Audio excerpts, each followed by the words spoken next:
Hi guys, this is Mehul Mehta and welcome to my YouTube channel.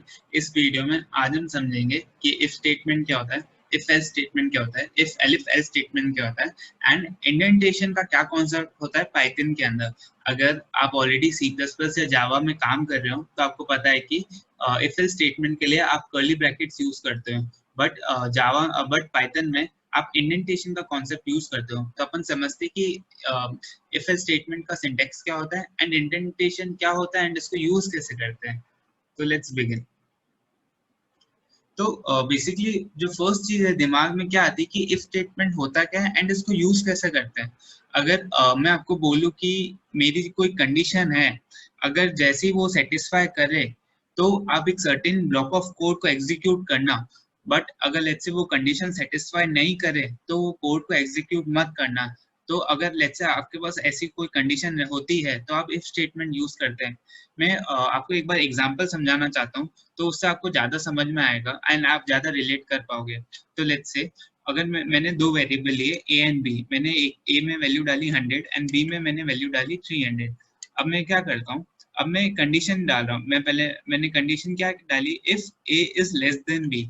अपने को पता है कि ये जो कंडीशन है ये सेटिस्फाई कर रही है कि ए की वैल्यू 100 है विच इज लेस देन 300। तो अपने को पता है ये कंडीशन सेटिस्फाई कर रही है। तो जैसे ये कंडीशन सेटिस्फाई करेगी तो जो भी इफ स्टेटमेंट के अंदर है कोड वो एग्जीक्यूट होगा। तो आप देख सकते हैं कि जैसे ही मैं इन दोनों को एग्जीक्यूट कर रहा हूँ तो आपका जो आउटपुट आ रहा है वो आ रहा है B is greater than A and 100 and 300 value. जैसे कि आप देख सकते हैं B is greater than A and मैंने प्रिंट क्या करा है ए कॉमा बी। तो आप देख सकते हैं ए की वैल्यू 100 जो कि यहाँ प्रिंट हो रही है, बी की वैल्यू 300 यहाँ प्रिंट हो रही है।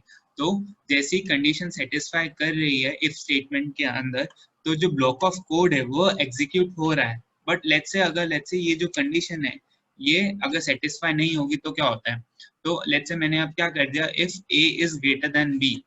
अपने को पता है कि ये जो कंडीशन है ये सेटिस्फाई नहीं कर रही। तो अगर इफ स्टेटमेंट के अंदर कोई कंडीशन सेटिस्फाई नहीं करेगी तो इफ स्टेटमेंट के अंदर जो भी आपने कोड लिखा है वो एग्जीक्यूट नहीं होगा।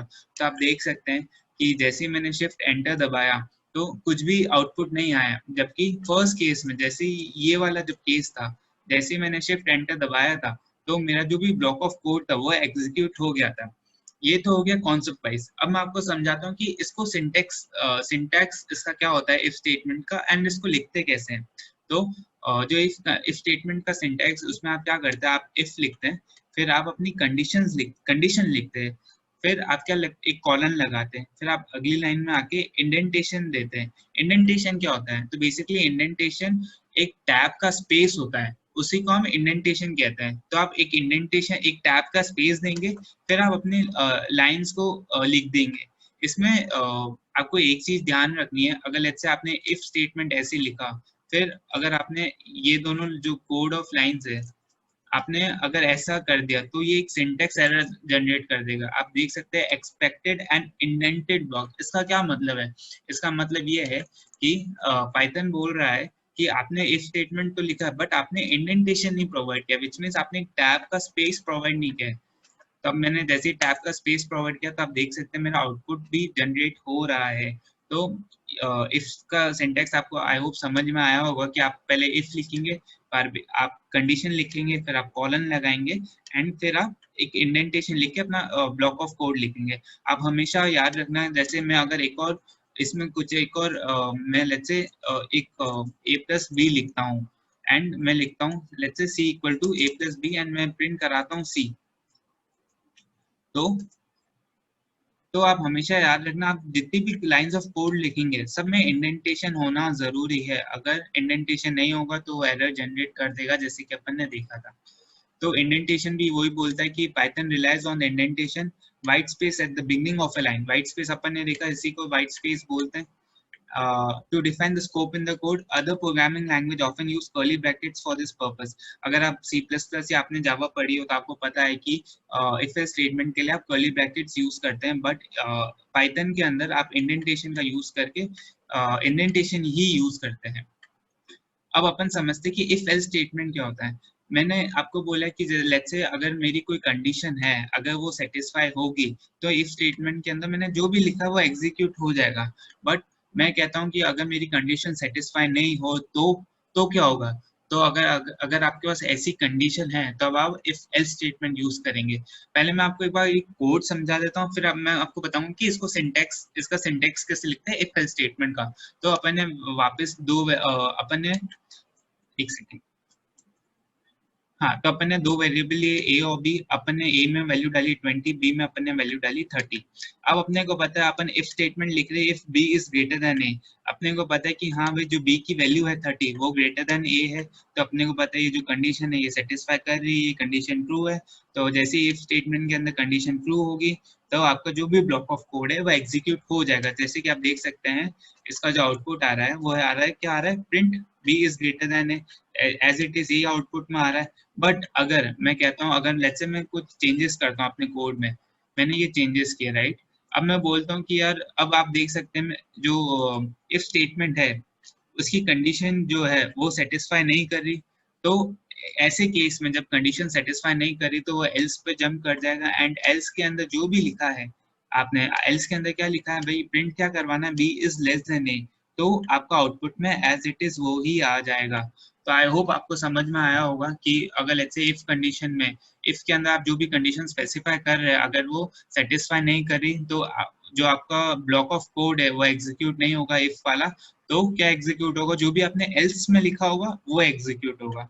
अब अपन एक बार सिंटेक्स देख लेते हैं कि इफ एंड एल्स का सिंटेक्स क्या होता है। तो बेसिकली आप इफ लिखेंगे, आप अपनी कंडीशन लिखेंगे, आप अपना कॉलन लगाएंगे, फिर आप इंडेंटेशन देख के आप अपना लाइंस ऑफ कोड लिखेंगे, जितनी भी आपको कोड, जो भी आपको कोड लिखना है।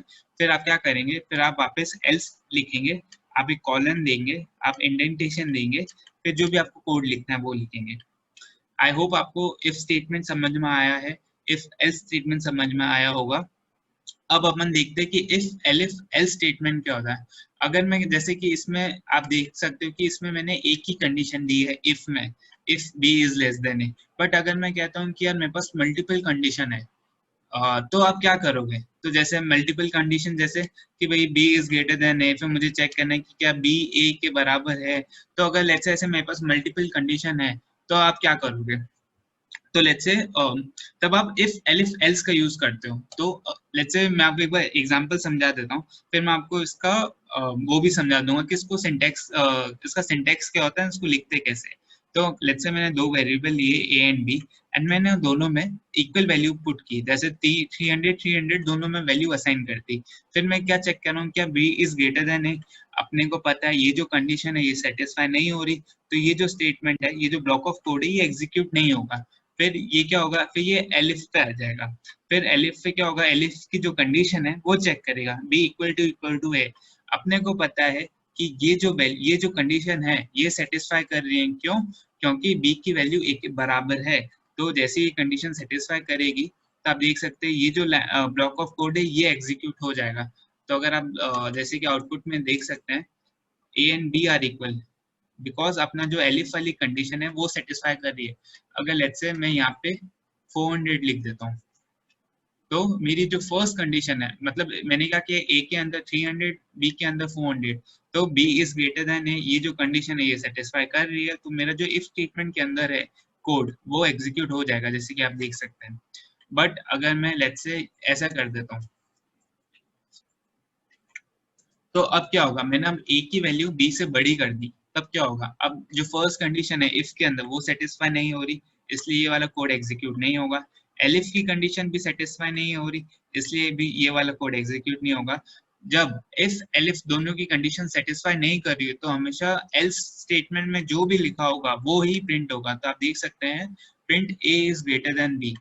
तो अगर लेट्स से मेरे पास, लेट्स से मैंने मल्टीपल, जैसे मैंने यहाँ पे एक एलिफ लगाया, ऐसे में अगर मल्टीपल एलिफ भी यूज कर रहा हूँ, एंड अगर मल्टीपल एलिफ की कंडीशन सेटिस्फाई नहीं कर रही तो मेरा एल्स स्टेटमेंट में जो भी होगा वो ही प्रिंट होगा। मैं आपको एक बार इसका सिंटेक्स बता देता हूँ, फिर आके मैंने दो और एग्जाम्पल कवर किए, उससे अपन और इसको अच्छे से समझेंगे।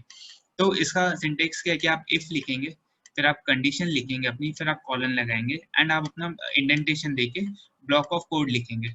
वापस आप एलिफ लिखेंगे, कंडीशन पुट करेंगे, कॉलन लगाएंगे, इंडेंटेशन देंगे, एंड ब्लॉक ऑफ कोड लिखेंगे। फिर आप एल्स लिखेंगे, कॉलन लगाएंगे, इंडेंटेशन देंगे, एंड देन आप ब्लॉक ऑफ कोड लिखेंगे। आई होप आपको ये इफ एलिफ एल स्टेटमेंट का जो कॉन्सेप्ट है वो समझ में आया होगा। मैं आपको और एग्जांपल देता हूँ। जैसे मैंने एक कंडीशन डाली इफ 1 इज इक्वल टू 2, तो अपने को पता है ये जो कंडीशन है कि बिकॉज ये दोनों इक्वल नहीं है तो ये कंडीशन सेटिस्फाई नहीं करी, इसलिए ये जो ब्लॉक ऑफ कोड है ये एग्जीक्यूट नहीं होगा। एलिफ 3 इज इक्वल टू 3, अपने को पता है ये जो कंडीशन है ये क्या बोल रहे, 3 इक्वल टू 3 का क्या मतलब है कि क्या 3 इज इक्वल टू 3, अपने को पता है 3 और 3 इक्वल रहते हैं, तो ये जो कंडीशन है ये सेटिस्फाई कर रही है, इसलिए जो ब्लॉक ऑफ कोड है ये एग्जीक्यूट हो जाएगा। बट एक और एलिफ स्टेटमेंट है, इसमें भी जो कंडीशन है वो सेटिस्फाई हो रही है। आप देख सकते हैं 5 इक्वल टू 5, तो एलिफ दो एलिफ में जो कंडीशन है वो अपनी सेटिस्फाई हो रही है, तो ऐसे तो अपना दोनों दोनों एलिफ का जो स्टेट जो कोड है वो प्रिंट होना चाहिए, करेक्ट? नहीं, पर ऐसा नहीं होता। तो अगर लेट्स से फर्स्ट एलिफ की जो कंडीशन है वो अगर सेटिस्फाई कर रही है तो सिर्फ उसी का ही ब्लॉक ऑफ कोड एग्जीक्यूट होगा। इसलिए आप देख सकते हैं आउटपुट में सिर्फ मैरी आ रहा है एंड रोज नहीं आ रहा है। बट लेट्स से मैं लेट्स से मैं वैल्यूज चेंज कर देता हूँ यहाँ पे, तब क्या होगा? तब क्या हो रहा है कि ये जो कंडीशन है ये सेटिस्फाई नहीं कर रही, इसलिए ये वाला ब्लॉक ऑफ कोड एग्जीक्यूट नहीं होगा। ये कंडीशन भी सेटिस्फाई नहीं कर रही, इसलिए ये वाला ब्लॉक ऑफ कोड एग्जीक्यूट नहीं होगा। ये कंडीशन भी सेटिस्फाई नहीं कर रही, इसलिए ये वाला ब्लॉक ऑफ कोड भी एग्जीक्यूट नहीं होगा। जब जितनी भी कंडीशंस है आपकी, जब वो सारी सेटिस्फाई नहीं कर रही तो आपका एल्स पे आ जाएगा। एल्स के अंदर जो भी आपका ब्लॉक ऑफ कोड लिखा होगा वो प्रिंट होगा। तो आप देख सकते हैं इसमें जो आपका प्रिंट हो रहा है वो हो रहा है पोर्ट। एंड इसमें मैंने मल्टीपल एलिफ क्यों यूज किया है, बिकॉज मेरे पास मल्टीपल कंडीशंस थी, इसलिए ही मैंने मल्टीपल एलिफ यूज किया है। एक जो लास्ट एग्जांपल है इफ एलिफ एल्स का, वो मैं आपको बताना चाहता हूँ। लेट्स से मेरा स्कोर जो है वो आया है 77 एंड मुझे पता करना है कि मेरा ग्रेड क्या है। मैं एक कंडीशन लिखता हूँ, if score is greater than equal to 90, तो मेरा ग्रेड होगा प्रिंट ए, मतलब मेरा जो ग्रेड है वो ए है। अगर मेरा जो स्कोर है वो 80 से ज्यादा है तो जो मेरा ग्रेड होगा वो बी होगा। स्कोर अगर 70 से ज्यादा है तो जो ग्रेड है वो सी होगा। स्कोर अगर 60 से ज्यादा है तो ग्रेड वो होगा जो डी होगा। अदरवाइज अगर मेरे 60 से कम है तो मेरा फेल। ये जस्ट एक एग्जांपल है, इसको अदरवाइज मत लीजिएगा। तो अब इसको अपन एग्जीक्यूट करके देखते हैं। अपने को पता है कि अपनी जो स्कोर वेरिएबल है उसके अंदर वैल्यू है 77, तो इसको इंटरप्रेट कैसे करेगा पाइथन कि if 77 is greater than equal to 90, अपने को पता है कंडीशन सेटिस्फाई नहीं हो रही, इसलिए जो ब्लॉक ऑफ कोड है एग्जीक्यूट नहीं होगा। फिर एलिफ में जाएगा, elif 77 is greater than equal to 80, अपने को पता है ये कंडीशन भी सेटिस्फाई नहीं हो रही, इसलिए ये वाला ब्लॉक ऑफ कोड भी एग्जीक्यूट नहीं होगा। एलिफ वापस एक और कंडीशन है, 77 is greater than equal to 70, हाँ ये कंडीशन सेटिस्फाई हो रही है, इसलिए आपका जो सी है वो प्रिंट हो रहा है। बट अगर आप नेक्स्ट उसमें जाएंगे, score is greater than 77 is greater than equal to 60, because अपन ने बिकॉज ये कंडीशन सेटिस्फाई, ये दो कंडीशन सेटिस्फाई हो रही है आप देख सकते हैं। बट अपन ने अभी ऊपर पढ़ा था कि अगर मेरी मल्टीपल कंडीशन सेटिस्फाई होगी एलिफ के अंदर भी, तो जो मेरा फर्स्ट एलिफ में जो कंडीशन है, जो ब्लॉक ऑफ कोड है वो ही एग्जीक्यूट होगा। तो आप देख सकते हैं जो मेरा आउटपुट आ रहा है वो आ रहा है सी। जैसे कि आप देख सकते हैं जो मेरा ग्रेड है वो आ रहा है सी। आई होप आपको ये वीडियो समझ में आया होगा। एंड अगर आपको कुछ भी डाउट है तो प्लीज कमेंट करके बताइए। अगर आपको ये वीडियो सीरीज पसंद आ रही है तो उसको लाइक करिए, कमेंट करिए, शेयर करिए अपने फ्रेंड्स के साथ, एंड प्लीज चैनल को सब्सक्राइब करिए। Thank you so much.